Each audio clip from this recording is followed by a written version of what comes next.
जय हिंद दोस्तों, स्वागत है आप सभी के आपके अपने परिवार में। कैसे हैं आप लोग बताइए। राधे राधे भाई, सभी लोगों को राधे राधे। कैसे हो? बढ़िया हो? मज़े में हो? स्वस्थ हो भाई?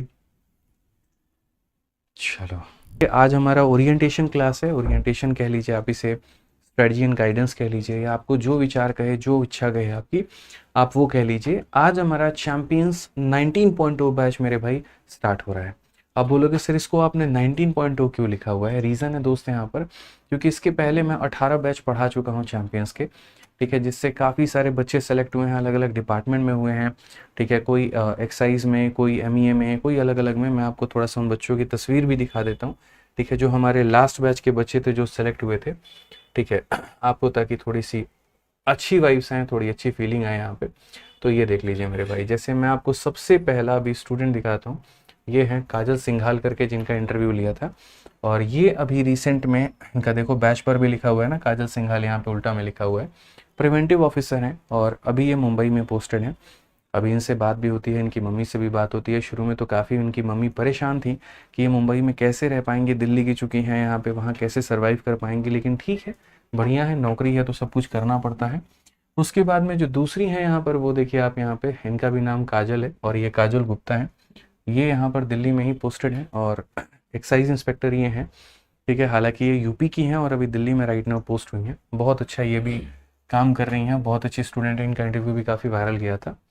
सबसे आप लोगों का चहिता जो मेरे भाई पोस्ट होता है वो यहाँ पर होता है मिनिस्ट्री ऑफ एक्सटर्नल अफेयर। और यहाँ पर ये ऑल इंडिया रैंक 74 विशाल तिवारी। ठीक है, ये भी अभी मिनिस्ट्री ऑफ एक्सटर्नल अफेयर में सेलेक्टेड हैं, डिपार्टमेंट में काम कर रहे हैं। इन्होंने कहा भी था सर आइए कभी मिनिस्ट्री की चाय पिलाते हैं, लेकिन दोस्तों वक्त नहीं मिल पाया, तो ना मैं इनके जन्मदिन पे जा पाया और ना मिनिस्ट्री की कभी चाय पी पाया। कभी और चलेंगे, आराम से चलेंगे, फुर्सत में चलेंगे। ये नॉर्थ ईस्ट से हैं, इनका नाम है कृष्णा साहू और ये भी यहाँ पर जो है आसाम में पोस्टेड है और ये भी एक्साइज इंस्पेक्टर हैं। तो जैसा कि मैं हमेशा से ये बात बोलता हूँ कि सेलेक्टेड हैं, सिलेक्शन दिलाएंगे, और इंस्पेक्टर हैं, इंस्पेक्टर बनाएंगे। तो पहले खुद एक्साइज इंस्पेक्टर बने, पहले उस वर्दी को खुद के ऊपर में पहना, पहले उसको साबित किया, और आज हमारे बच्चों के ऊपर में वो वर्दी बहुत ही अच्छे तरीके से चमचमा रही होती है। वो सितारे चमचमा रहे होते हैं और वो अपना नाम रोशन कर रहे होते हैं। ये तो छोटी सी एक झलक थी जो मैंने आपको दिखाई है। ऐसे मेरे भाई हज़ारों बच्चे अलग अलग डिपार्टमेंट में आज सेलेक्टेड हैं, चाहे वो दिल्ली के जल विभाग में हो, या सुप्रीम कोर्ट में हो, या रेलवे के एनटीपीसी में हो, यूपी कांस्टेबल में हो, यूपी सब इंस्पेक्टर हो, दिल्ली पुलिस हो। ठीक है, भारत में शायद ही कोई ऐसी सरकारी विभाग है जहाँ पर अपने स्टूडेंट सेलेक्टेड नहीं है। इनफैक्ट अभी हाल फिलहाल में अपने स्टूडेंट हैं, और मैं बताऊंगा उत्तराखंड के हैं वो भी आईएफएस बने हैं, इंडियन फॉरेन सर्विस, यूपीएससी के माध्यम से। दीपांशु उनका नाम है। ठीक है, आप और सर्च भी करोगे तो दीपांशु आईएफएस जो है 2000 पिछले वाले बैच से यूपीएससी के वो सेलेक्ट हुए हैं। अब बोलोगे सर यूपीएससी का तो रोल रहता नहीं है, तो वहाँ पर आपके स्टूडेंट यूपीएससी में कैसे सेलेक्ट हो गए? होता है। असल में जो यूपीएससी का सीसैट होता है ना, तो उसमें जो मैथ्स आता है वो मेरे भाई वहीं आता है जो आप लोग ये पढ़ते हो। ऑफलाइन में काफ़ी ऐसे स्टूडेंट हैं जो यूपीएससी की कोचिंग कहीं और पे लेते हैं, मैथ्स की कोचिंग मेरे पास में आकर के ले रहे होते हैं। उसी तरीके से जो आपका चैंपियंस बैच हो गया, वीओडी बैच हो गया, यूपीएससी की तैयारी कर रहा हर छात्र, कल ही मैं गया था मार्केट में, थोड़ा पानी पूरी वहाँ पे खा रहा था, तो दो लड़कियाँ मिली, यूपीएससी की तैयारी कर रही हैं, एक दृष्टि से और एक विजन से, और दोनों के दोनों मैथ्स में आपके अपने इस रिकॉर्डेड बैच से या लाइव बैच से वो कंप्लीट कर रही होती हैं। तो बड़ा अच्छा लगता है यहाँ पर कि आज हमारा ये चैंपियंस का 19वां बैच है। इसके पहले मैं 18 बैच करा चुका हूँ और आज भारत में हर डिपार्टमेंट में अपने बच्चे सेलेक्टेड हैं। अब ये तो एक छोटी सी झांकी थी जो मैं आपको दिखाना चाह रहा था। पूरी थीम भी आज हमने दिवाली वाली रखी है, क्योंकि मैं चाहता हूँ कि ये बहुत ही शुभ अवसर पर आप लोगों का ये बैच लॉन्च हुआ है। दिवाली एक बहुत ही पावन पर्व माना जाता है। ठीक है, जहाँ पर बुराई के ऊपर में अच्छाई की जीत होती है, विजय हम प्राप्त करते हैं काफ़ी सारे अंधकार के ऊपर में। जहाँ पर राम जी जब वनवास काट करके आए थे तो पूरे अयोध्या में बहुत ही उत्सव का माहौल था। कुछ नया यहाँ पर एकदम उम्मीद था कि हाँ, लोगों को कि अब जो है हमारे जीवन में खुशियाँ आएंगी, अब हमारा वो वनवास खत्म होता है। ठीक है, तो यहाँ पर दिवाली जो मनाया जाता है वो एक वनवास के बाद में मनाया जाता है। उसी तरीके से आपका जो ये चैंपियंस 19.0 है, अब ये एक वनवास के बाद में अब आपके लिए खुशी का माहौल है। खुशी का यहाँ पर जो है बहुत अच्छा एक मौका है। क्यों? क्योंकि अब आपका यहाँ से वनवास खत्म होता है। अब आप हमारे साथ, हमारे इस परिवार, हमारे इस एप्लीकेशन पे जुड़ रहे हैं, और यहाँ से आपके जीवन में एक बहुत ही बड़ा टर्न आएगा। ठीक है, जितने बच्चे यहाँ गणित में अब तक परेशान थे, दुखी थे यहाँ पर, उनका मेरे भाई गणित अब धीरे धीरे धीरे धीरे काफ़ी ज़्यादा सुधरता चला जाएगा। तो सबसे पहले मैं आपको बता दूं, देखो काफ़ी ऐसे बच्चे होंगे मुझे पता है जो काफ़ी परेशान होंगे, सर ये गवर्नमेंट एग्ज़ाम्स में कितनी तरह की नौकरियां होती हैं, कितना पढ़ाई करना होता है, कितने घंटे पढ़ने से सिलेक्शन हो जाता है। आप जो ये बैच में पढ़ाने वाले हो तो सर इसमें आप क्या पढ़ाओगे, कैसे हमारा सिलेबस पूरा होगा, एक टाइम पर क्लासेस चलेंगी या 2 टाइम पर क्लासेस चलेंगी, हमारी कोर्स की वैलिडिटी कितने महीने की होगी, हमें शीट कहाँ पर मिलेगा, तमाम तरह की यहाँ पर सारी बातें। गुरुजी हम रेलवे का तैयारी करते हैं तो क्या हमारे लिए फ़ायदेमंद है, या हम एसएससी का तैयारी करते हैं हमारे लिए है, जो क्वेश्चंस होंगे उनमें यहाँ पर क्या होंगे और क्या नहीं होंगे, तो हम इस वीडियो के अंदर में एक एक बात कवर करेंगे। तो चाहे इस कोर्स में आप जब भी एनरोल करो, इनफैक्ट आज से 1 महीने बाद अगर आपका कोई दोस्त भी इसमें एडमिशन लेता है तो उसको भी सबसे पहली सलाह एक ही बात का देना कि सर ने जो स्ट्रेटजी एंड गाइडेंस वाली बात बता रखी है आप पहले जाकर के उसको पूरा सुनो, ताकि यहाँ पर कोर्स के दौरान में कहीं पर किसी को दिक्कत नहीं है। जो बातें हम ओरिएंटेशन क्लास में बता देंगे उसको हम दोबारा कभी भी क्लास में रिपीट नहीं करेंगे, ठीक है। दोबारा से हम नहीं बताने वाले कि एप्लीकेशन पे पीडीएफ कहाँ दिखने वाली है, वीडियो कहाँ दिखने वाली है, क्योंकि वो एक ही बात को बार बार बताना वो समय की बर्बादी है और यहाँ पर कुछ भी नहीं है। तो हम अपना सिलसिला मेरे भाई शुरू करते हैं और उम्मीद करते हैं कि आप लोग तैयार होंगे बहुत ही अच्छे तरीके से सारी बातों को समझने के लिए, ठीक है। चलिए तो हम यहाँ पर अपने सेशन की शुरुआत करते हैं। आज की क्लास में मैं आपको बिल्कुल भी नहीं पढ़ाने वाला, लेकिन आज मैं आपको वो सिखाने वाला हूँ जो अगले 8 महीने 9 महीने के लिए बहुत ही ज़्यादा ज़रूरी है, या यूँ कह लीजिए पूरी तैयारी में सबसे ज़्यादा ज़रूरी है। इसे अगर आप इस तैयारी में करोगे, प्रिपरेशन अगर आप करोगे यहाँ पर, तो ये ऐसे हालात आपके सामने आएंगे ना कि बाढ़ और भूकंप तो नहीं आने वाला, लेकिन ये बेरोजगारी का जो डर है वो आए दिन आपको सताएगा। कई बार ऐसा होगा आपका हिम्मत टूट जाएगा, कई बार ऐसा होगा आपके सामने कुछ और अपॉर्चुनिटीज़ आएंगी, कई बार ऐसा होगा आपके घर वाले ये कहेंगे बेटा बीएड की तैयारी कर लो, कोई और एग्ज़ाम की तैयारी कर लो, कुछ और एग्ज़ाम की तैयारी कर लो, तो मन में अलग अलग तरह के ख्याल आएंगे। लेकिन वही बात है, अगर आपकी नींव मजबूत रही तो इन सभी ख्यालों से आप बाधाओं को दूर करके आप उसके ऊपर में विजय प्राप्त करेंगे। तो इसी के साथ में हम स्वागत करते हैं आपका चैंपियंस 19.2 बैच में।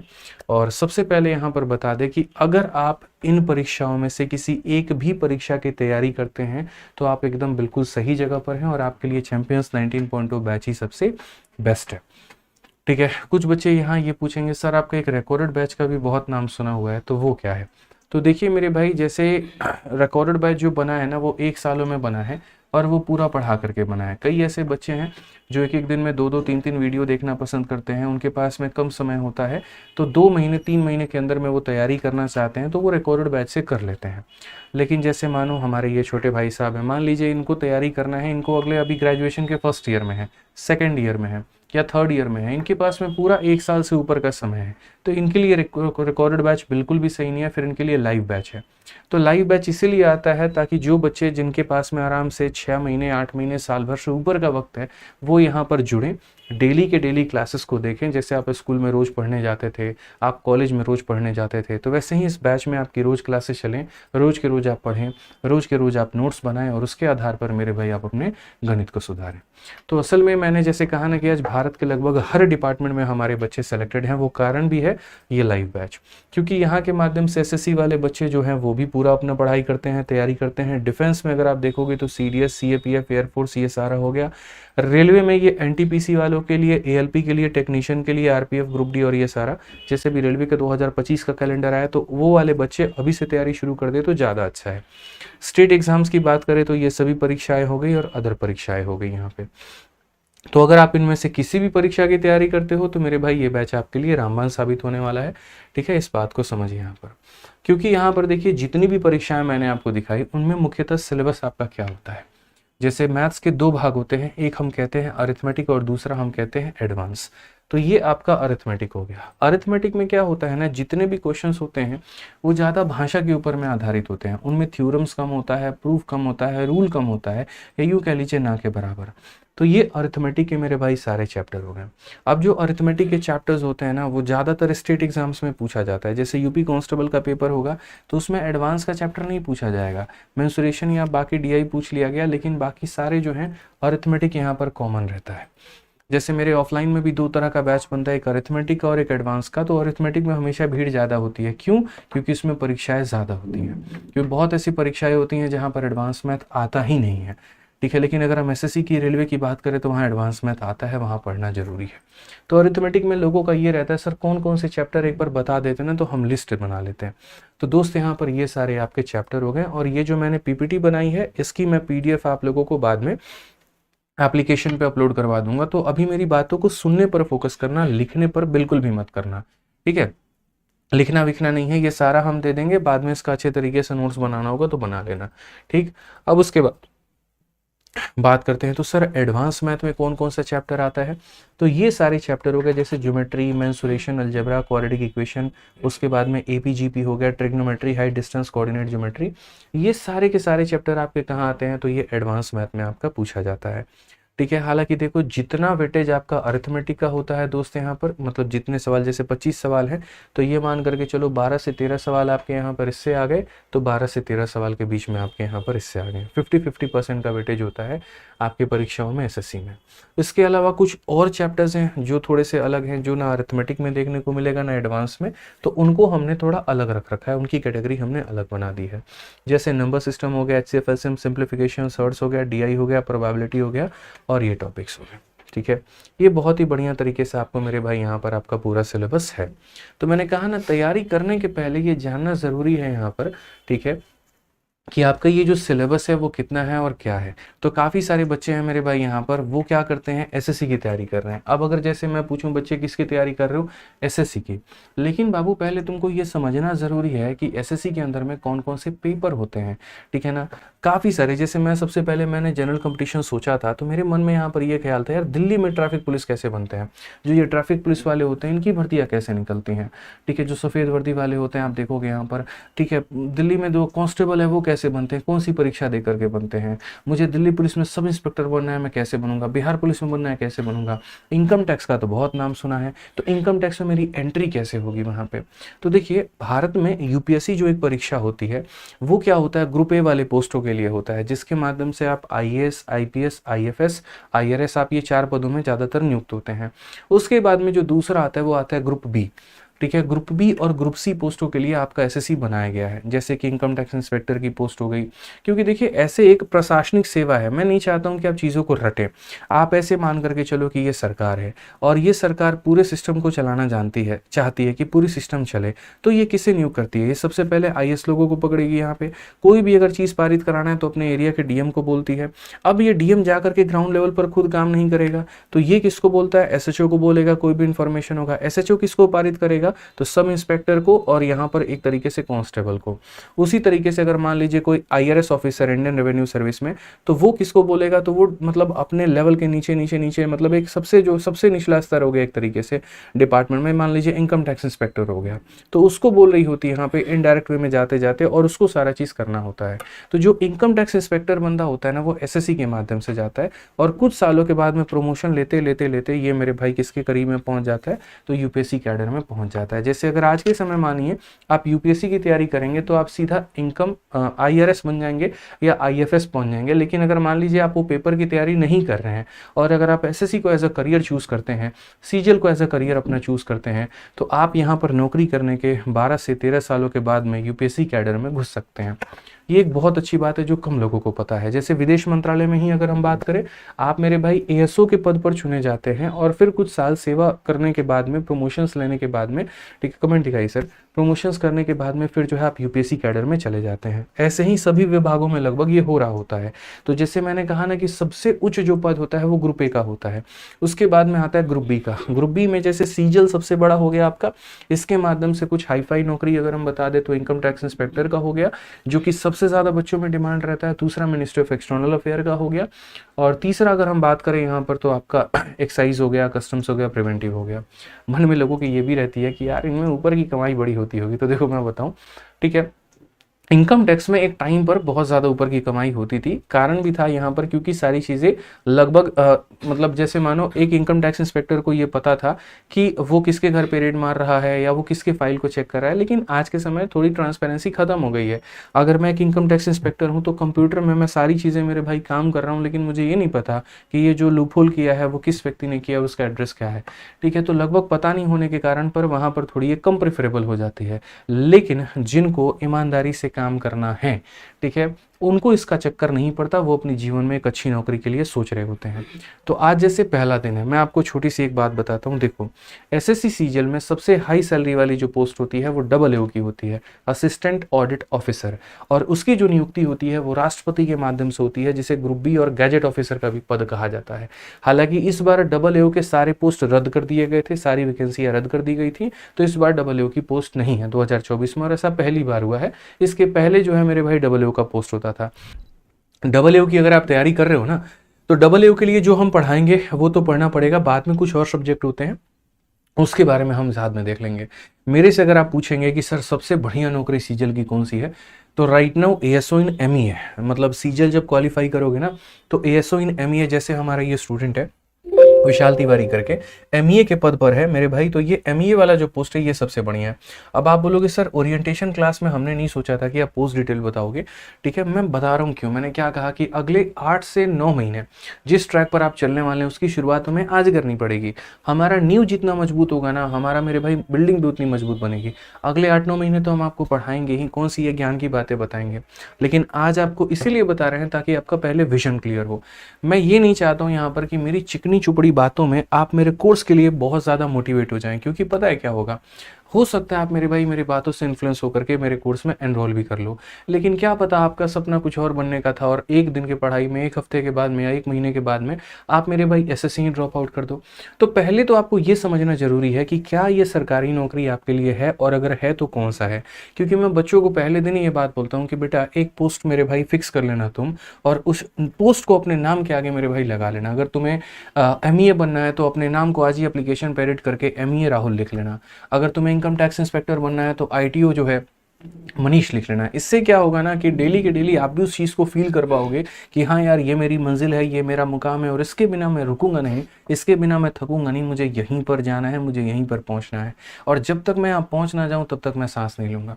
मैं अगर आपका नाम भी लूँ तो सिर्फ सत्यम भारद्वाज ना करके लूँ मेरे भाई, यहाँ पर मैं सीएसएस सत्यम भारद्वाज लूँ, सीएसएस शंकर सिंह लूँ यहाँ पर, इस तरीके से, ताकि आपको भी अच्छा फील हो। तो सबसे बढ़िया जो नौकरी होती है ना भाई, ये मिनिस्ट्री ऑफ एक्सटर्नल अफेयर की होती है। जैसे विशाल से अगर हम बात करें, कांस्टेंट बात होती रहती है यहाँ पर, तो इन्होंने काफ़ी कुछ बताया कि सर अभी जैसे मैं एएसओ इन एमईए के पद पर हूँ। एएसओ का मतलब होता है असिस्टेंट सेक्शन ऑफिसर। एमईए में भी, विदेश मंत्रालय में भी अलग अलग पद होते हैं। अब ये लड़का जैसे नौकरी कर रहा है, इसकी इनहैंड सैलरी जो है 75 से 80 हज़ार रुपये इसके हाथ में आ जाती है, कटकुट करके प्रोविडेंट फंड ये सारा करके। ठीक है, अब 2 साल दिल्ली में नौकरी करने के बाद में इस भाई साहब के पास में ये मौका हो जाएगा कि ये विदेश में किसी भी कंट्री में जाकर के नौकरी कर सकते हैं, लेकिन उसकी भी एक हायरार्की होती है। पहले X city, Y city, Z city, जैसे भारत में होता है वैसे ही X country, Y country, Z country होता है। ठीक है, तो ये अलग अलग शहरों में धीरे धीरे प्रमोशंस करते जाएंगे। और सबसे अच्छी बात यहाँ पर ये हो जाती है ना कि अगर भारत में इनको 70-80 हज़ार की सैलरी मिल रही है, और अगर मान लीजिए यहाँ पर ये सपोज करिए पाकिस्तान में इनकी पोस्टिंग हो जाए, अफगानिस्तान में हो जाए, सऊदी अरबिया में हो जाए वहाँ पर, तो इनकी जो सैलरी होगी वो वहाँ की करेंसी के हिसाब से होगी, जहाँ पर इनको 2 से 2.5 लाख रुपये महीने बड़े आराम से बन जाएंगे। इतना कहीं पर भी नहीं गया है। उसके बाद में सबसे बड़ी बात होती है कि पूरा उस कंट्री का जो सबसे टॉप अस्पताल होता है वहाँ पर ये अपनी फैमिली का फ्री में इलाज करा सकते हैं, अपने बच्चों को फ्री में वहां पर पढ़ा सकते हैं। तो आमतौर पर एक व्यक्ति की जो इनकम होती है वो ज्यादातर इलाज में और पढ़ाई में इन्हीं पर खर्चा होता है, और ज्यादातर रहने पर होता है। सरकार रहने को क्वार्टर दे ही देती है, इलाज के लिए अस्पताल है ही, बच्चों को पढ़ाने के लिए है ही। जैसे अगर ये विशाल है, अगर ये चाहें, जैसे मानो 2-3 साल ये लंदन में पोस्टेड है, उसके बाद में ये भारत आना चाहते हैं, और इनके बच्चे चाहते हैं कि आईआईटी में या एनआईटी में इनके बच्चों का एडमिशन हो जाए, तो यहाँ पर ये बड़े आसानी से बिना एंट्रेंस के माध्यम से भी अपने बच्चों के वहाँ पर एडमिशन करवा सकते हैं। लेकिन आमतौर पर जो लोग फॉरेन में पोस्टेड होते हैं वो भारत भला क्यों आएंगे आईआईटी में एडमिशन कराने, वो बाहर की यूनिवर्सिटी में, हार्वर्ड यूनिवर्सिटी में, अलग अलग जगह पर अपने बच्चों को पढ़ा रहे होते हैं। ये मुझे कैसे पता चलता है, यही बच्चे जो हमारे अपने स्टूडेंट सेलेक्टेड होते हैं, कभी उनसे बातें हो रही होती हैं, ठीक है, तो वो सारी चीज़ें बता रहे होते हैं कि सर जो हमारे सीनियर है, आज उनका बच्चा लंदन यूनिवर्सिटी में है, आज किसी का कैम्ब्रिज में है, किसी का हार्वर्ड में है, कहीं से कोई एमबीए कर रहा है, कहीं से कुछ कर रहा है। तो आप इस बात को समझिए कि क्यों आपके घर वाले सरकारी नौकरी को कहते हैं कि एक सरकारी नौकरी कितनी ज़रूरी है। ठीक है, बात ये नहीं है कि तुम सरकारी दामाद बन जाते हो, बात ये है कि तुम्हारी जिंदगी सुधर जाती है। अगर किसी एक व्यक्ति का सरकारी नौकरी लगता है ना, तो वो कई सारे पुश्तों युगों युगांतर तक मेरे भाई उनको आने वाली पीढ़ियों को वो सेटल कर देता है।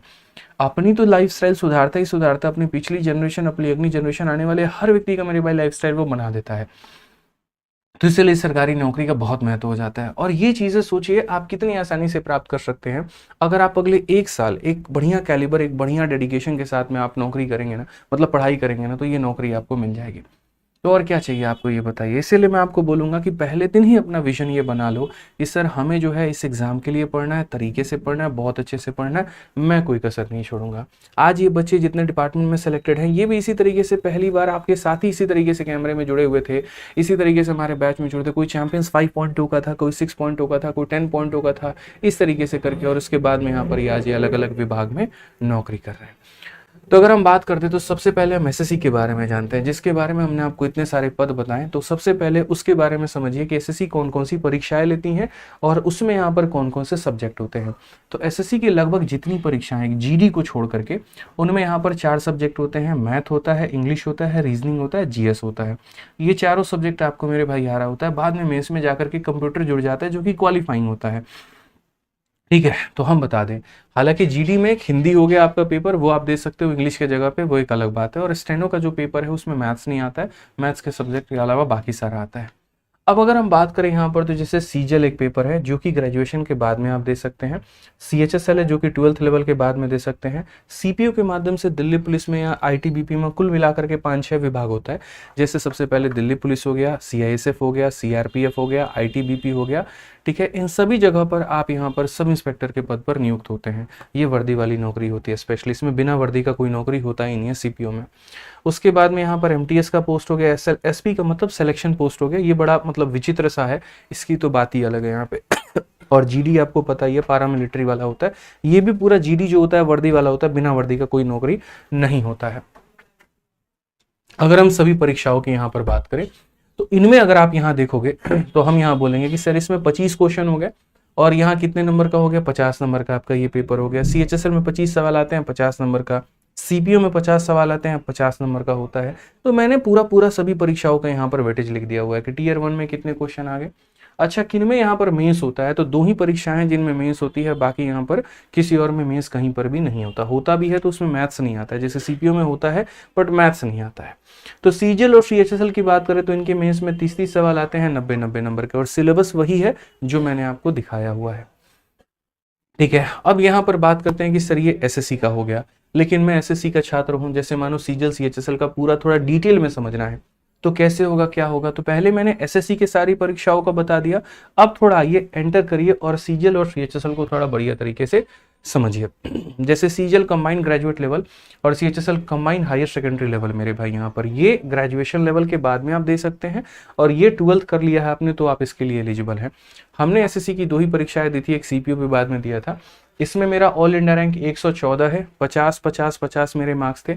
मैथ्स में 50 में 50, इंग्लिश में 50 में 50, रीजनिंग में 50 में 50, जीएस में मेरे टोटल आई थिंक 50 में 35 नंबर थे, 185 के करीब में मेरा रॉ स्कोर था। और सीजीएल के माध्यम से एक्साइज इंस्पेक्टर के पद पे सेलेक्टेड हैं। तो हमने ये वाली नौकरी भी निकाली है। इसमें मेरा मिनिस्ट्री ऑफ डिफेंस में हुआ था, सरोजनी नगर है यहाँ पे दिल्ली में, यहाँ पर मेरी पोस्टिंग थी। और यहाँ पर ये जो पोस्टिंग है मेरी मुंबई में है राइट नाउ, आपका जो है एक्साइज इंस्पेक्टर के पोस्ट पे B23 पोस्ट कोड है मेरा। ठीक है, तो यहाँ पर ये दोनों पदों पर हम नियुक्त हुए थे इन्हीं परीक्षाओं को दे करके। और पैटर्न जो है वो हमारा यहाँ पर यही है, जनरल इंटेलिजेंस एंड रीजनिंग, मतलब रीजनिंग का पेपर हो गया, जीएस का पेपर हो गया, मैथ्स का पेपर हो गया, इंग्लिश का हो गया। जो प्रीलिम्स आप देते हो तो सभी में पहले 25-25-25 सवाल आते हैं, और कितने नंबर के आते हैं, तो कुल मिलाकर के 50-50-50 नंबर के 200 नंबर का आपका ये पेपर होता है। और जैसे अभी सीजल वाले बच्चों का पेपर हुआ है, लेकिन वो क्वालिफाइंग होता है। ठीक है, इसकी जो कट ऑफ जाती है वो लगभग आप ये कह सकते हैं 150-160 इसी के बीच में पिछले कुछ सालों से रह रही है।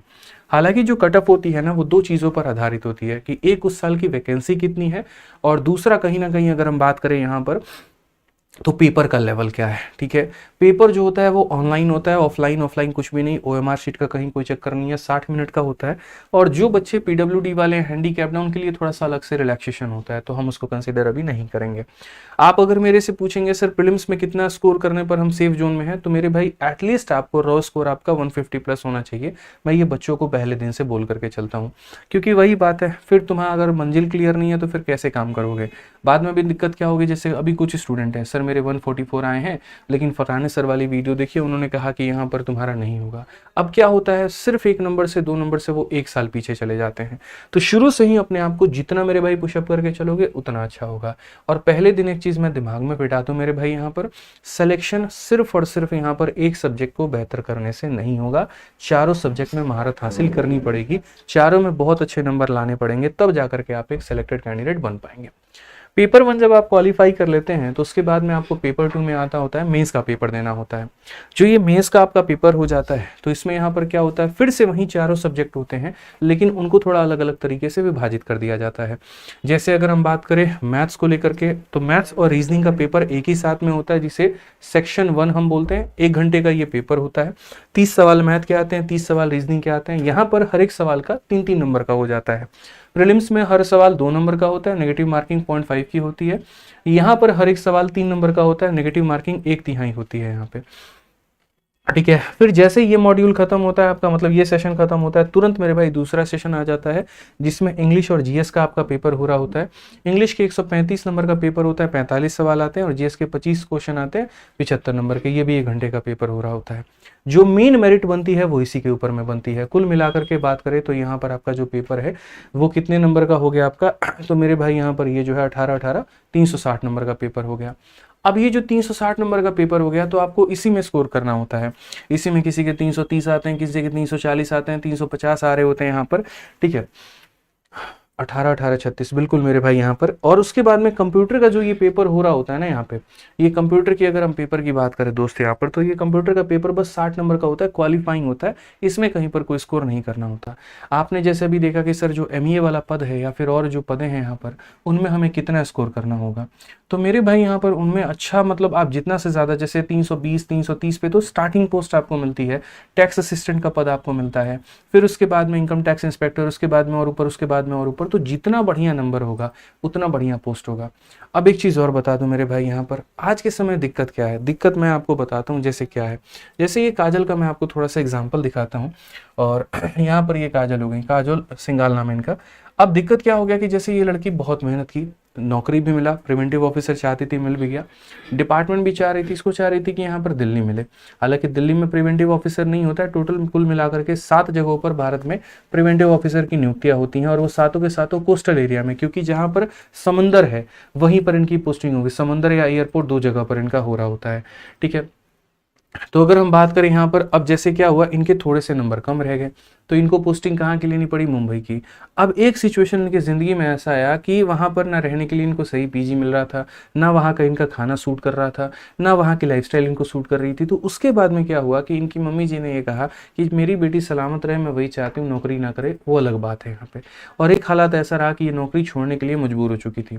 अब सोचिए, जिस पेपर के लिए आप अपने जीवन में 1.5 साल 2 साल 2.5 साल लगाए, ठीक है, क्योंकि शुरू में जब आदमी बेरोजगार होता है ना, तो उसके मन में पता है क्या होता है, भाई तुम हमको नौकरी दे दो, एमटीएस की ही नौकरी दे दो, अंडमान निकोबार में भी दे दोगे तो हम काम कर लेंगे। लेकिन आप है ना उस चीज़ को कुछ समय के लिए एंजॉय कर पाते हो, 1 महीना 2 महीना 6 महीना साल भर। उसके बाद में हर इंसान अपने जीवन में कंफर्ट जोन खोजता है। फिर आप मेरे भाई रिपीटर बन करके फिर आप दोबारा से पेपर देते हो, फिर दोबारा से देते हो, और नौकरी करते हुए भी आप उस नौकरी के पल को एंजॉय नहीं कर पाते हो, आप उसको जी नहीं पाते हो, आप उसको एंजॉय नहीं कर पाते हो। आप वापस से मेरे भाई दोबारा से पेपर दे रहे हो, तो क्यों? क्योंकि आपको दिल्ली में पोस्टिंग मिले। अभी मैंने अपने एक स्टूडेंट का एक रील देखा मेरे भाई, वायरल हो रहा था, काफ़ी ज़्यादा वायरल हुआ, लोग उसको काफ़ी ज़्यादा ट्रोल भी कर रहे थे। काजोल उसका भी नाम है, और यहीं पर लास्ट टाइम मैंने इंटरव्यू लिया था, जीएसटी में सेलेक्टेड है। क्यों ट्रोल कर रहे थे उसको? क्योंकि जब अभी सेंटर पर वो कैमरामैन नहीं होते हैं, जाकर के माइक लेके पूछते हैं, हाँ जी मैडम आप पेपर देने आए, हाँ जी मैडम आप पेपर देने आए, कैसा गया पेपर। उससे कैमरामैन ने पूछ लिया कि सर कैसा गया पेपर। उसने बताया ये मेरा तीसरा अटेम्प्ट है, हालांकि मैं खुद जीएसटी में सेलेक्टेड हूँ और ये मेरा तीसरा अटेम्प्ट है, और मैं इसीलिए पेपर दे रहा हूँ ताकि मेरा दिल्ली में पोस्टिंग हो पाए। अभी मेरा नॉर्थ ईस्ट में पोस्टिंग, और मैं वहाँ जा नहीं सकती। तो मैं इसीलिए बच्चों को एक ही बार बोलता हूँ कि 100 बार तैयारी करने से बेहतर और 100 बार पल पर मरने से बेहतर है कि एक ही बार तुम तैयारी करो, लेकिन बढ़िया तरीके से करो। और तैयारी तुम्हारी ऐसी होनी चाहिए दोस्त यहाँ पर कि तुम एक बार में कोई भी पोस्ट चाहो ना तो वो तुम्हें मिल जाए, और ना सिर्फ पोस्ट में मिले बल्कि शहर मिले। तो लोगों को जैसे ये लगता है ना, आप लोग अपने मन में कट ऑफ डिसाइड करते हो कि लास्ट टाइम 330 पर इनकम टैक्स का गया था, तो हम 330 नंबर लेकर के आएंगे, मेरा इनकम टैक्स इंस्पेक्टर बन जाएगा। लेकिन आपको कोई ये नहीं बताता कि 330 में इनकम टैक्स पोस्ट गया तो था, लेकिन शहर कौन सा था, कोई ये बताएगा? आप दिल्ली में पोस्टिंग चाह रहे हैं, मान लीजिए आप हरियाणा में रहते हैं, यूपी में रहते हैं, दिल्ली में रहते हैं, बिहार में रहते हैं, ज़्यादातर लोगों की चॉइस दिल्ली होती है, और आपको पोस्टिंग मिल रही है कर्नाटका में। आप सर 1 महीना, 2 महीना, 6 महीना, साल भर वहाँ सर्वाइव कर लेंगे, लेकिन उसके बाद में आप वहाँ पर सर्वाइव नहीं कर पाएंगे। ऐसा 90% केस में होता है। मैरिटल ट्रांसफ़र भी बंद है, और कोई दूसरा गवर्नमेंट में ऐसा कोई मतलब भाई ऑप्शंस नहीं है कि जहाँ पर आपकी ट्रांसफ़र हो पाए। तो इसीलिए शुरू से मेहनत ना सिर्फ इसलिए करें कि आपको पोस्ट चाहिए, बल्कि इसलिए भी करें क्योंकि आपको पोस्ट भी चाहिए, और साथ में उसके साथ साथ में मेरे भाई वो शहर भी चाहिए आपको। इस बात का आप ध्यान रखिए, ठीक है। तो मेहनत आपकी इस तरीके से होनी चाहिए। तो कोशिश करेंगे मेंस में जितना नंबर लेकर के आ सके वो उतना लाए। तो ये जो आपका बैच होगा, इसके अंदर में हम आपको प्री और मेंस हम दोनों पूरा कराएंगे, और इस तरीके से तैयार करेंगे कि आप प्री में भी 50 में 50 ला पाएं, और मेंस में भी 90 में 90 लेकर के आ पाएं। हर साल ऐसा ही होता है, हर साल मेरे भाई बच्चे नंबर लाते हैं, डिपार्टमेंट में सेलेक्ट होते हैं, बड़े राजी खुशी से अपनी ज़िंदगी जी रहे होते हैं। जो गाइडेंस आज मैं आपको दे रहा हूं, अगले 9 महीने तक इसके ऊपर मैं कोई चर्चा नहीं करने वाला हूं, इसलिए मैंने कहा कि आज मैं आपको सिर्फ और सिर्फ स्ट्रेटजी गाइडेंस दे रहा हूं, और ये मेरी ओरिएंटेशन क्लास है।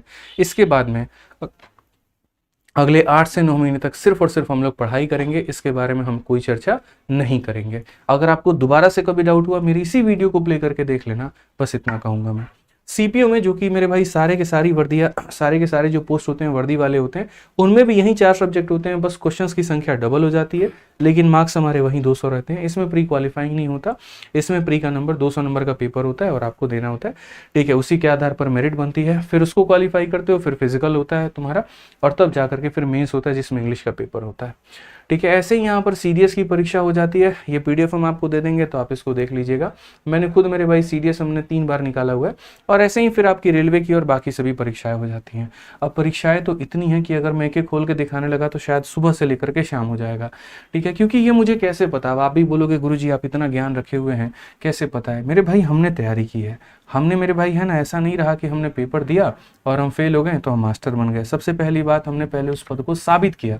कहते हैं ना यहाँ पर कि अगर तुम कोई चीज़ दूसरों को बताना चाहते हो तो पहले खुद पर अप्लाई करके देखो। तो भाई पहले हम खुद इंस्पेक्टर बने, और तब हमने भारत में आज इंस्पेक्टर्स कई सारे बनाए, ठीक है। तो जब हम उस रास्तों से होकर के गुजरे ना, तो हमें एक एक चीज़ का पता है। हमने यहाँ पर तैयारी की, हमें पता है कहाँ पर हम गिरे, और गिरे तो फिर उठे कैसे, अपने आप को उठाए कैसे, ठीक है। तो इस बात को समझिए। एनटीपीसी का पेपर हमने क्रैक किया, आईबी का पेपर हमने क्रैक किया, ठीक है। दिल्ली पुलिस का पेपर हमने क्रैक किया मेरे भाई, सीडीएस को हमने 3 बार क्रैक किया, तीनों का हमने ज्वाइनिंग लेटर रखा है। तो आज इसी के आधार पर मैं आपको सारी बातें बताऊंगा, और उसी के आधार पर आपके पूरे बैच का जितने भी क्वेश्चंस होंगे वो उसी तरीके से सेट किए गए होंगे कि उनको लगाने के बाद में आपका एक्सट्रीम लेवल का कॉन्फिडेंस होगा, और पहली अटेम्प्ट में ही आप मैक्सिमम स्कोर कर पाएंगे। अब बात आती है यहाँ पर कि हम किस तरीके से आपको तैयार करने वाले हैं कि इनमें से जो नौकरियां हैं आप उनको बहुत अच्छे तरीके से निकाल पाएं। तो देखिए, जैसे हमने पूरा ये पैटर्न पढ़ा, पूरा ये एनालिसिस किया यहाँ पर कि भारत में कौन कौन सी परीक्षाएं होती हैं, उनका सिलेबस क्या होता है, किस तरह के क्वेश्चंस पूछे जाते हैं, उनके वेंडर्स कौन कौन से हैं। जैसे एसएससी के मुख्यतः पेपर टीसीएस करवाती है, टाटा कंसल्टेंसी सर्विस, बाकियों के अलग अलग वेंडर होता है, जैसे यूपीएससी का अलग वेंडर है, सीडीएस का अलग वेंडर है वहाँ पे, ठीक है। तो उनके क्वेश्चंस पूछने के तरीके क्या हैं? जैसे अगर आप सीडीएस में देखोगे तो एडवांस मैथ ज़्यादा पूछा जाता है, आप रेलवे में देखोगे तो लैंग्वेज वाले क्वेश्चन ज़्यादा पूछे जाते हैं, एसएससी में देखोगे यहाँ कैलकुलेशन वाले क्वेश्चन ज़्यादा होते हैं। तो सभी के आधार पर हमने इस तरीके से आपका पूरा कोर्स डिज़ाइन किया हुआ है। सबसे पहला यहाँ पर आपकी जो क्लास है वो रोज लाइव चलेगी। अभी तो फिलहाल मैं 6:30 बजे से आपका कल से क्लास शुरू करूंगा एडवांस मैथ अलजेब्रा टॉपिक के साथ में। उसके बाद हफ्ते 10 दिन या दिवाली छठ के बाद में हो सके तो दिवाली छठ के बाद ही आप मान लीजिए, छठ के बाद में यहाँ पर जो है आप लोगों की अरिथमेटिक भी मैं शुरू कर दूंगा, जिसकी टाइम होगी शाम के 4:30 में। तो मेरी फिक्स है 2 टाइम पर क्लासेस चलेंगी, शाम को 6:30 बजे एडवांस मैथ का और 4:30 बजे मेरे भाई अरिथमेटिक का। 2 क्लासेस मैं शुरू से लेकर के क्यों चलूंगा? क्योंकि जैसे मैंने कहा ना, ये तैयारी बड़ी लंबी है। अगर मैं एक ही समय पर आपको पढ़ाऊंगा तो हो सकता है आपका सिलेबस पूरा करने में मुझे 1 साल या 1.5 साल का वक्त लग जाए। लेकिन अगर हम उसको दो क्लासेस लेकर के चलेंगे वहां पर, तो आपका सिलेबस 7 से 8 महीने में मेरे भाई प्री प्लस मेंस लेवल का पूरा खत्म हो जाएगा। क्वेश्चंस को आपको चिंता करने की आवश्यकता नहीं है। क्वेश्चंस मेरे भाई मैं खुद बना करके आप लोगों को बढ़िया तरीके से क्लासरूम शीट हर टॉपिक के स्टार्ट होने के पहले दे दूंगा। अगर मान लो नहीं बन पाया तो 1 दिन 2 दिन 4 दिन के अंदर में वो आपको मिल जाएगा।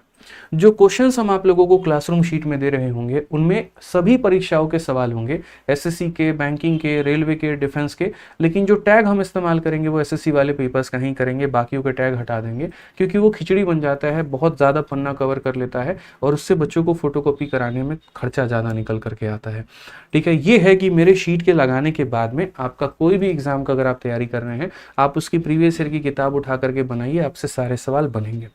ठीक है, तो आप यहाँ पर इफ बट मत करिएगा क्लास के सेशन में कि सर ये वाला क्वेश्चन भी डाल दीजिए, वो वाला भी डाल दीजिए, क्योंकि मेरे भाई मैं अब तक 14 से ऊपर किताबें लिख चुका हूँ, मैं आपको एक बात बताऊँ तो, और कम से कम मैं यहाँ पर 1 लाख से ऊपर सवाल गणित के होकर के गुजर चुका हूँ मैं इतनी किताबों लिखने के दौरान में।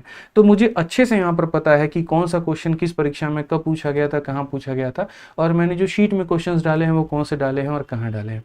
अब मैं आपसे ये बात क्यों कहना चाहता हूँ, जैसे मैं शुरू करता हूँ, एक बच्चे का कमेंट आता है इसमें रेलवे का टैग नहीं है, एक का आता है इसमें बैंकिंग का टैग नहीं है। मैंने आपको पहली बार में क्या कहा कि मेरे भाई मैं सभी एग्जाम्स के क्वेश्चंस को कवर करके चलूंगा, मेरे पढ़ाने के बाद में आप देख लेना, ना लगे तो बताना। दूसरी बात, जब आप एक जगह से पढ़ रहे हैं तो आप यहाँ पर वहीं से पढ़िएगा, ज़्यादा भटकाव में मत रहिएगा। कई बार आपके ऐसा होगा कि आपका दोस्त किसी और टीचर से पढ़ रहा है, वो आपको अपनी शीट दिखाएगा, आपको लगेगा यार ये वाले क्वेश्चन ज़्यादा बढ़िया है। फिर कई बार आप उस टीचर के पास में पढ़ोगे, 2 महीने बाद किसी और शीट आएगी, आपको लगेगा यार ये वाला ज़्यादा बढ़िया है। तो ऐसे में क्या होता है ना कि एक वर्ग समाज का ऐसा है, ये तैयारी करने वाला एक वर्ग, मैं सभी बच्चों की बात नहीं कर रहा हूँ, एक वर्ग ऐसा है जो घुमंतु बन जाता है, ये जंगल छोड़ करके ये जंगल में जाता है, इसको छोड़ करके ये जाता है, और वो कहीं का एक परमानेंट नहीं बन पाता, जिसके कारण वो 2 से 2.5 साल तक तैयारी करते तो रहता है लेकिन वो सिलेक्शन नहीं ले पाता है।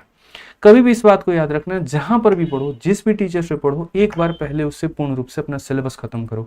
मैं कभी भी लाइफ में ये नहीं कहता कि सिर्फ मेरे पास में पढ़ो, मैं ये बोलता हूं तुम्हें अगर किसी टीचर का समझ में आ रहा है, उसका कंटेंट तुम्हें अच्छा लग रहा है, तो तुम दुनिया की बातें मत सुन करके अपने सिलेबस को पहले उससे पूरा करना। ठीक है, क्योंकि हर टीचर के पास में सिलेक्शन है, हर टीचर से बच्चा सेलेक्ट होकर के डिपार्टमेंट में जा रहा है, बस इतनी बात मान के चलो।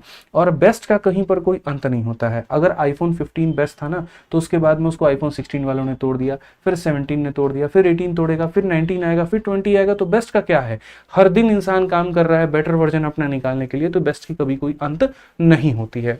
आपसे देखोगे, आप प्री में पढ़ रहे हो मेरे भाई, जब मेरे मेंस बैच में आओगे तो आपको लगेगा अरे सर ने तो प्री में कुछ पढ़ा ही नहीं था, असली क्वालिटी असली माल तो यहाँ पर है, मेंस बैच के अंदर में है, क्वेश्चंस के लेवल तो यहाँ पर है। जब उसके बाद में मेंस की प्रैक्टिस कराऊंगा तो लगेगा अरे यार मेंस बैच में तो बड़ा धीरे चल रहे थे, मजा तो यहाँ पर आ रहा है। लेकिन हर चीज का एक वक्त होता है।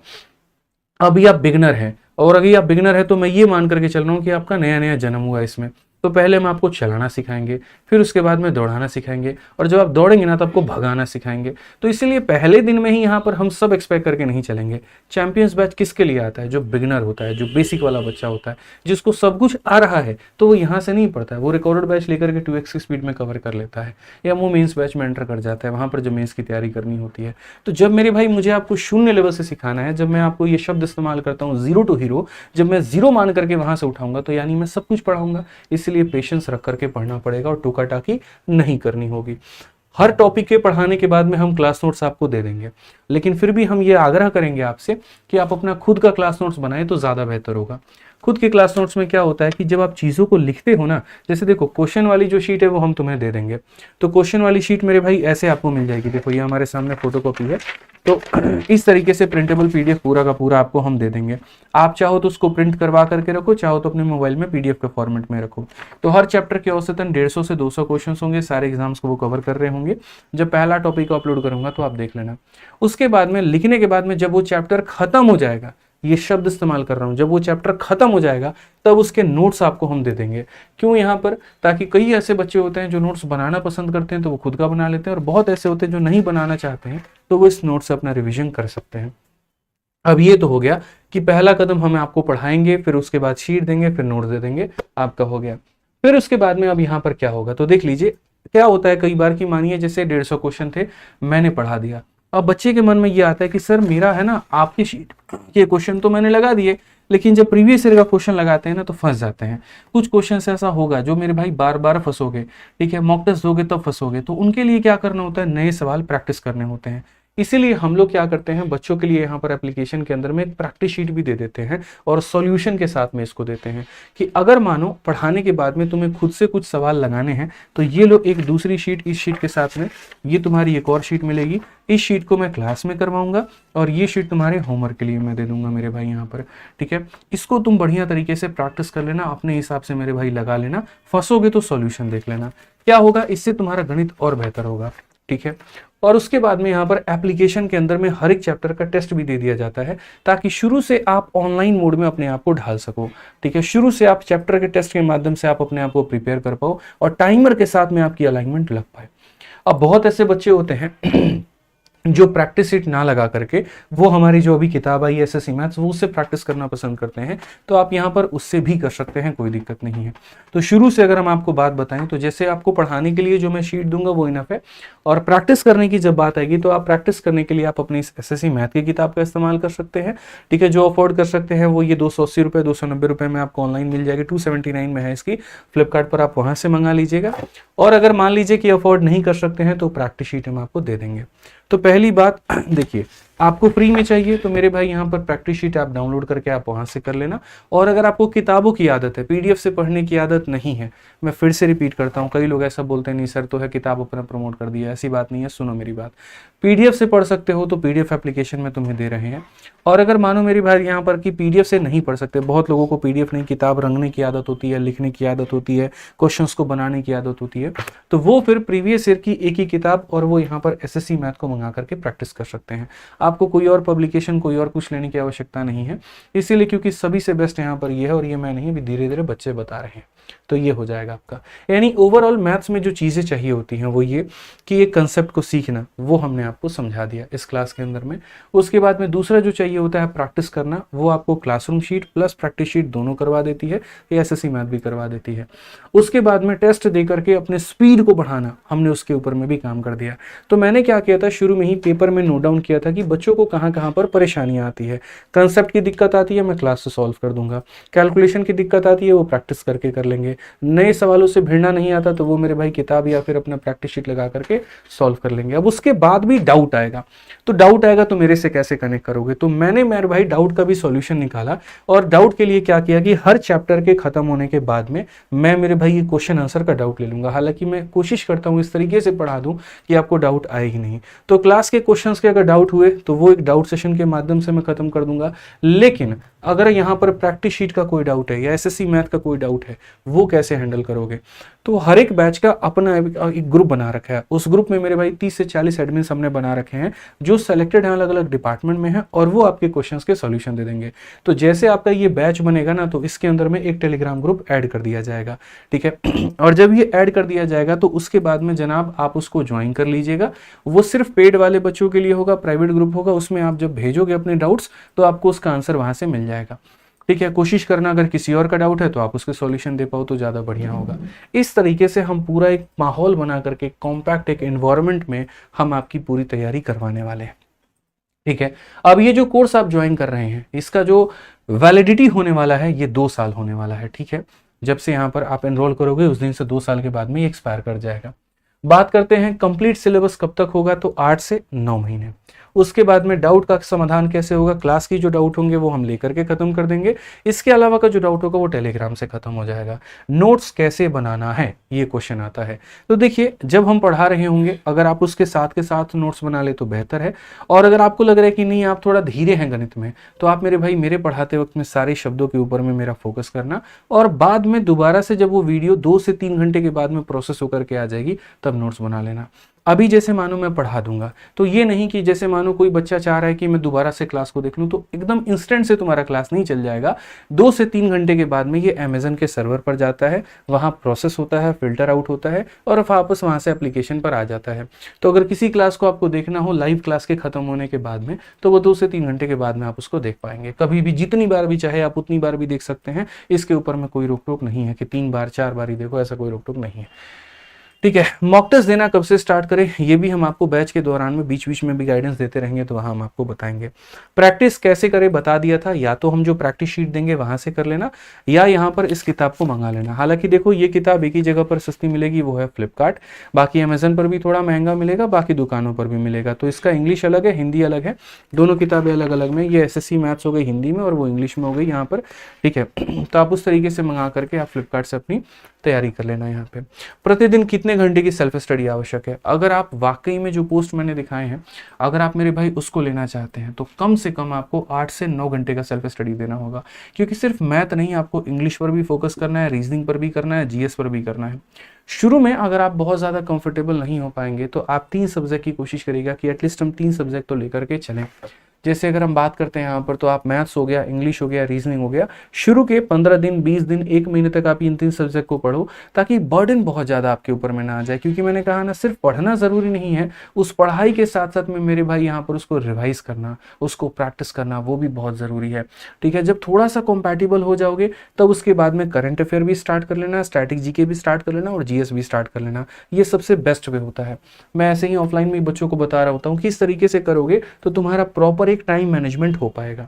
साथ में इस तैयारी में जब आज से आप जुड़ चुके हो तो मेरे भाई अब देखो, यहाँ पर आपका कोई प्रिंसिपल नहीं है, यहाँ पर कोई स्कूल नहीं है जहाँ पर तुम 9 बजे सुबह घुस जाते हो, ताला बंद हो जाता है, दोपहर के 2 बजे छुट्टी होती है तो निकलते हो। ऐसा कोई हार्ड एंड फास्ट नहीं है। इस तैयारी में मेरे भाई आप अपने कर्ता धर्ता हो, आप अपने मालिक हो। आप 2 घंटे पढ़ोगे तो भी आप जानते हो, आप 20 घंटे पढ़ोगे तो भी आप जानते हो, और दुनिया में किसी को नहीं पता है कि आप क्या पढ़ रहे हो और कितना पढ़ रहे हो और कैसे कर रहे हो। ये सिर्फ और सिर्फ मेरे भाई यहाँ पर एक ही इंसान को पता है, वो हो आप। ठीक है, तो यहाँ पर आपके मालिक आप खुद हो, अपने निर्माण करता आप खुद हो, बनाओगे भी आप खुद ही को, बिगाड़ोगे भी आप खुद को। तो सुबह से उठ करके शाम तक का आज ही मेरे भाई अपना शेड्यूल बना लेना कि मुझे सुबह इतने बजे उठना है, इतने बजे मुझे अपने वोकैबुलरी देना है, इतने बजे मुझे ग्रामर पढ़ना है। और सुबह के समय में कोशिश करना याद करने वाली चीज़ें तुम्हारी ज़्यादा रहें। ठीक है, जितना याद करने वाली चीज़ें रखोगे उतना ज़्यादा फायदा होगा। दोपहर के समय में कोशिश करना कि ऐसी चीज़ें रखो जैसे रीजनिंग हो गया। शाम के समय रखना मेरे भाई मैथ्स को, ताकि वहाँ पर कैलकुलेशन मोड में आ पाओ, जहाँ पर थोड़ी थकान भी हो तो कोई फर्क नहीं पड़ता है, कैलकुलेशन तुम्हारी सारी थकान मिटा दे, प्रैक्टिस करने वाली चीज़ें मिटा दे, और रात में एक बार सभी चीज़ों को रिवाइज करके सोना। तो मंडे से लेकर के सैटरडे तक अपना एक प्लान बना लो पढ़ने का, और संडे को कुछ भी नहीं पढ़ना है, सिर्फ और सिर्फ एक काम करना है, वो है आपका रिविजन। बस यहाँ पर ये काम आपको करते चलना है। इस तरीके से आपको एक प्रॉपर अपना टाइम मैनेजमेंट करना है। छोटी मोटी चीज़ें हैं जो उम्मीद करते हैं कि आप यहाँ पर पढ़ के आए होंगे, और अगर आपने नहीं पढ़ा होगा तो आप इसको यूट्यूब से मेरा कवर कर लीजिएगा। जैसे मल्टीप्लिकेशन कैसे करें, एडिशन कैसे करें, 1 से 20 तक का स्क्वायर कैसे निकालें, 2-2 अंकों का, 3-3 अंकों का स्क्वायर या क्यूब कैसे निकालें, इसके लिए यूट्यूब पर एक कैलकुलेशन सीरीज मैंने चला रखी है। कोशिश करूंगा कुछ समय के बाद में वही वाली वीडियोस आपके एप्लीकेशन पर भी डाल दूं, कि आपको यूट्यूब पे चक्कर ना काटने पड़े और आप यहाँ से उन बेसिक्स कैलकुलेशन के ऊपर में कमांड अपनी कर पाए। सर ये 2 चीज़ें आप नोट कर लीजिए, एक तो ये बेसिक कैलकुलेशन का और एक इसका PDF, बच्चों को ये दोनों मिल जाए क्लास के बाद। ठीक है, तो ये छोटी मोटी चीज़ें हो गई, जैसे स्क्वायर कैसे निकालते हैं, क्यूब कैसे निकालते हैं। मुझे लगता है कि बच्चों को अक्सर ये आता है, बट कई ऐसे बच्चे हैं जिनको नहीं आता ये, तो मैं उनके लिए बोलता हूँ ठीक है, मैं तुम्हारे लिए एक सेशन, एक प्लेलिस्ट है हमारी, वो मैं आप लोगों के एप्लीकेशन पे डलवा दूंगा। उससे यहाँ पर आप जो है जैसे 3 अंकों का मानो 123 का स्क्वायर निकालना है, वो कैसे निकालोगे, 145 का निकालना है। वो सिलेबस का पार्ट नहीं है, लेकिन हाँ इन चैप्टर्स को पढ़ने के लिए वो बड़ा ज़रूरी है। तो इसकी एक पूरी की पूरी फोल्डर हम आप लोगों के एप्लीकेशन में डलवा देंगे। ठीक है, वो वीडियो मेरे भाई रिकॉर्डिंग्स होंगी, वो सारी की सारी यूट्यूब्स की ही वहाँ पर होंगी, और उससे आप उसको पढ़ लीजिएगा। ठीक है, बाकी जिनको आता है खुद से तो देखने की ज़रूरत नहीं है।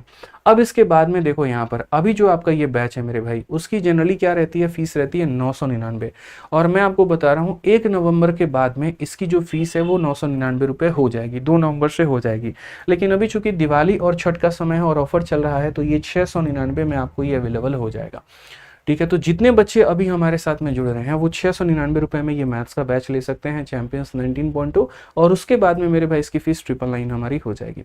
साथ में इसी की अगर हम आपको बता दें दोस्त यहाँ पर, तो ये मैंने सिर्फ एक सब्जेक्ट का कहा, बाकी जैसे मैंने कहा कि मेरे भाई तैयारी करने के लिए आपको सभी सब्जेक्ट की आवश्यकता है, सिर्फ मैथ्स की नहीं। ओवरऑल अगर हम बात करें यहाँ पर तो आपको सभी सब्जेक्ट का नॉलेज होना चाहिए। ठीक है, तो आप यहाँ पर मेरे भाई अगर सारे सब्जेक्ट सिर्फ और सिर्फ हमारे अपने इसी प्लेटफॉर्म से पढ़ना चाहते हैं, तो यहाँ पर मेरे भाई वो 2000 4 मतलब ओवरऑल अगर हम बताएं, एक टीचर का 1000 रुपये का फीस है तो 4 टीचर के 4000 हो गए, कंप्यूटर का 500 हो गया, 4500 का कोर्स हो गया। लेकिन अभी ये आपको ऑफर के समय में 1999, यानी 2 सब्जेक्ट की कीमत में 5 कोर्स आपको मिल रहे हैं, 5 सब्जेक्ट आपको मिल रहा है। ठीक है, हमारे पास कॉम्बो पढ़ने का फ़ायदा क्या हो जाता है कि हर टीचर की अलग अलग टाइमिंग होती है, तो किसी के टाइम से किसी का कोई क्लैश नहीं करता है, कहीं पर कोई परेशानी नहीं होती है। तो बहुत ही बढ़िया तरीके से हमारे सभी टीचर्स जो कि अपने आप में एक्सपर्ट हैं, जैसे रीजनिंग में विक्रमजीत सर हैं, इंग्लिश में प्रशांत सर हैं, कोई कहीं पर कोई भी कसर आपको नहीं छोड़ेगा, तो आप यहाँ से पढ़ाई कर सकते हैं। बाकी उसके बाद में अगर आपका मेरे भाई कहीं पर कोई भी सवाल है तो आप मेरे से पूछ सकते हैं, कोई दिक्कत की बात नहीं है। Can I prepare for सीजल 2025? बिल्कुल यहाँ पर आप कर सकते हैं, कोई दिक्कत नहीं है। फॉर्मूला बुक अभी ले या बाद में ले, आपकी इच्छा है, आप अभी ले लेंगे तो हर टॉपिक के कराने के बाद में आप फॉर्मूला बुक से रिवाइज कर सकते हैं, और आप बाद में भी लेंगे तब भी कोई दिक्कत नहीं है। लेकिन ये जैसे एसएससी मैथ की किताब है, इसको आपको शुरू से ही लेकर के चलना पड़ेगा। जो भी चैप्टर मैं पढ़ाऊंगा उसके बाद में उसकी प्रैक्टिस आपको यहीं से करनी पड़ेगी, तो इसको पहले से लेकर के चले आप। ठीक है, और बताइए। चलिए, बहुत बढ़िया सर, सारे डाउट्स क्लियर हो गए तो ठीक है, बहुत अच्छी बात है। तो कल मिलते हैं शाम को 6:30 बजे आपके इसी एप्लीकेशन पर, आरजे विक्रमजीत एप्लीकेशन पे। तैयार रहिएगा आप लोग यहाँ पे बढ़िया तरीके से। और अगर आपका कोई भी दोस्त है, आप उसको बोलिए कि वो चैंपियंस 19.2 के कल की क्लास में हाजिर हो। कल की क्लास फ्री होगी, सभी लोगों के लिए होगी, सभी लोग उसको अटेंड कर पाएंगे, बढ़िया तरीके से पढ़ पाएंगे। और यकीन मानो दोस्त, मैं आपको इतना वादा करूंगा कि मैं अपने लेवल पर अपना बेस्ट दूंगा, क्योंकि आपको शायद सिर्फ अपनी सिलेक्शन की चिंता है, लेकिन मुझे मेरे हज़ारों चैंपियंस के सिलेक्शन की चिंता है, और मैं उनके लिए हर वो कोशिश करूंगा जिनसे उनका सिलेक्शन हो पाए। ठीक है, तो आपसे ज़्यादा मैं प्रिपेयर्ड रहूँगा, इस बात के लिए आप इतना निश्चिंत रहें। बढ़िया तरीके से हम लोग क्लासेस करेंगे, रेगुलर हम लोग रहेंगे, टाइम पर हमारा सिलेबस भी पूरा होगा, और कहीं पर कोई चिंता की बात नहीं होगी। लेकिन आज फिर से घर पर बैठ करके एक बार आत्मचिंतन ये कर लेना कि क्या वाकई में तुम्हें सरकारी नौकरी करनी है, क्योंकि सरकारी नौकरी ज़िंदगी तो बदलेगी, ये मैं गारंटी कहता हूँ। लेकिन इस सरकारी नौकरी की तैयारी में को कई लोगों के ऐसे होते हैं मेरे भाई, बहुत कुछ बदल जाते हैं। वो कहते हैं ना, कोटा फैक्ट्री की एक डायलॉग है कि हम तो कोटा से निकल गए, लेकिन कोटा हमारे अंदर से नहीं निकला। तो हो सकता है इस तैयारी से तो आप बाहर आ जाओ, लेकिन तैयारी आपसे बाहर नहीं आ पाएगी। ये बहुत बड़ा एक विचार हो सकता है। तो इसके ऊपर में चिंता ज़रूर करिएगा, सोचिएगा। ठीक है कि हाँ, हम इसमें जाना है, जाना है तो मेरे भाई फिर लग जाइएगा कल हमारे साथ में। फिर हे पार्थ, इस रथ को आगे बढ़ाओ और युद्ध भूमि की तरफ में ले चलो। अब इस बेरोजगारी को ख़त्म करते हैं। ठीक है, तो मिलते हैं मेरे भाई कल की क्लास में। ध्यान रखिए अपना, खुश रहिए, मस्त रहिए। मैं आदित्य रंजन आप सभी का यहीं पर वापस से अलविदा लेता हूं। तो दोस्तों, अगर आपको भी आदित्य रंजन सर की वीडियो अच्छी लगती है और ऐसी वीडियो देखना चाहते हैं तो हमारे चैनल को सब्सक्राइब करें और बेल आइकन को दबाएं।